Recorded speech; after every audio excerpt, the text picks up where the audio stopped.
ಚಿತ್ರದುರ್ಗದ ರೇಣುಕಾಸ್ವಾಮಿ ಕೊಲೆ ಪ್ರಕರಣದಲ್ಲಿ ಈಗಾಗಲೇ ನಿಮಗೆಲ್ಲ ಗೊತ್ತಿರೋ ಹಾಗೆ ನಟ ದರ್ಶನ್ ಸೇರಿದಂತೆ 17 ಜನ ಆರೋಪಿಗಳು ನ್ಯಾಯಾಂಗ ಬಂಧನದಲ್ಲಿದ್ದಾರೆ.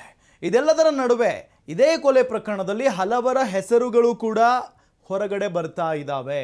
ಬಹಳ ಪ್ರಮುಖವಾಗಿ ಒಬ್ಬರು ಶಾಸಕರು ಅವರ ಡ್ರೈವರ್ ಹೆಸರು ಕೂಡ ಮುನ್ನೆಲೆಗೆ ಬಂದಿದೆ. ಹಾಗಾದ್ರೆ ಆ ಶಾಸಕರು ಯಾರು, ಆ ಡ್ರೈವರ್ ಯಾರು, ಏನು ಹೇಳ್ತಾ ಇದೆ ಈ ಪ್ರಕರಣ, ಇದೆಲ್ಲದರ ಬಗ್ಗೆ ಒಂದು ಬ್ರೇಕಿಂಗ್ ನ್ಯೂಸ್ ಲಭ್ಯ ಆಗ್ತಾ ಇದೆ.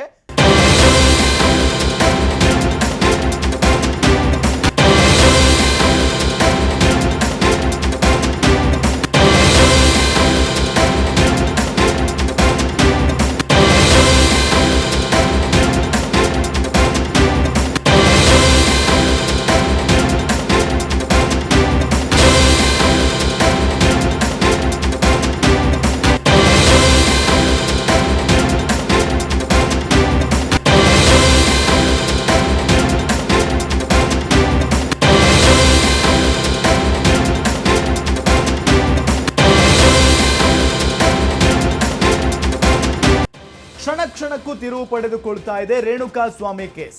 ರೇಣುಕಾಸ್ವಾಮಿ ಕೊಲೆ ಕೇಸ್ನಲ್ಲಿ ದಿನಕ್ಕೊಬ್ಬರ ಹೆಸರು ಬಹಿರಂಗ ಆಗ್ತಾ ಇದೆ. ಬಗೆದಷ್ಟು ತೆರೆದುಕೊಳ್ತಾ ಇದೆ ಹೊಸ ವಿಚಾರಗಳು. ಒಂದು ಕೊಲೆ ಮರೆಮಾಚೋದಕ್ಕೆ ಹಲವಾರು ತಲೆಗಳು ಕೆಲಸ ಮಾಡಿವೆ.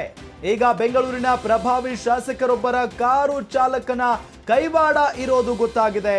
ಕಾರು ಚಾಲಕ ಕಾರ್ತಿಕ್ ಪುರೋಹಿತ್ ವಿಚಾರಣೆಗೆ ಪೊಲೀಸರು ನಿರ್ಧಾರವನ್ನ ಮಾಡಿದ್ದಾರೆ. ಕಾರ್ತಿಕ್ ಪುರೋಹಿತ್ಗೆ ನೋಟಿಸ್ ನೀಡಿದ್ದಾರೆ ಪೊಲೀಸರು. ಕಾರ್ತಿಕ್ ಪುರೋಹಿತ್ ಕೊಲೆ ಕೇಸ್ನ ಬಂಧಿತ ಪ್ರದೋಷ್ ಪರಮಾಪ್ತ ಅನ್ನೋದು ಗೊತ್ತಾಗ್ತಾ ಇರುವಂತ ವಿಚಾರ.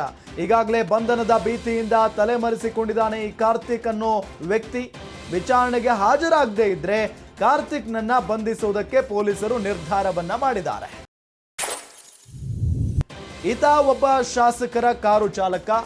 ಈ ಪ್ರಕರಣವನ್ನ ಹೇಗಾದ್ರೂ ಮುಚ್ಚಿ ಹಾಕಬೇಕು ಅನ್ನೋ ಉದ್ದೇಶದಿಂದ ಬಹಳಷ್ಟು ಪ್ರಯತ್ನವನ್ನ ಪಡ್ತಾ ಇದ್ದಾರೆ. ಅದರಲ್ಲಿ ಬಹಳ ಪ್ರಮುಖವಾಗಿ ಹೆಸರು ಕೇಳಿ ಬಂದಿರೋದು ಈ ಕಾರ್ತಿಕ್ ಪುರೋಹಿತ್.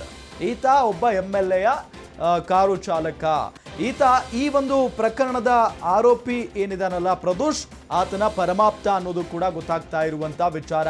ಹಾಗಾಗಿ ಯಾರೆಲ್ಲ ಸಾಕ್ಷಿ ನಾಶಕ್ಕೆ ಮುಂದಾಗಿದ್ದಾರೋ ಅಂತವರ ಹೆಡೆಮುರಿ ಕಟ್ಟೋದಕ್ಕೆ ಪೊಲೀಸರು ಮುಂದಾಗಿದ್ದಾರೆ.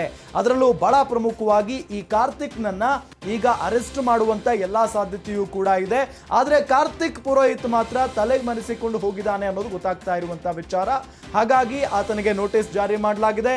ಅಕಸ್ಮಾತ್ ಆಗಿ ಆತ ವಿಚಾರಣೆಗೆ ಹಾಜರಾಗದೆ ಹೋದ್ರೆ ಆತ ಎಲ್ಲಿದ್ರೂ ಕೂಡ ಬಿಡೋದಿಲ್ಲ ಪೊಲೀಸರು. ಇದು ಬಹಳ ಸ್ಪಷ್ಟವಾಗಿ ಗೊತ್ತಾಗ್ತಾ ಇರುವಂತ ವಿಚಾರ.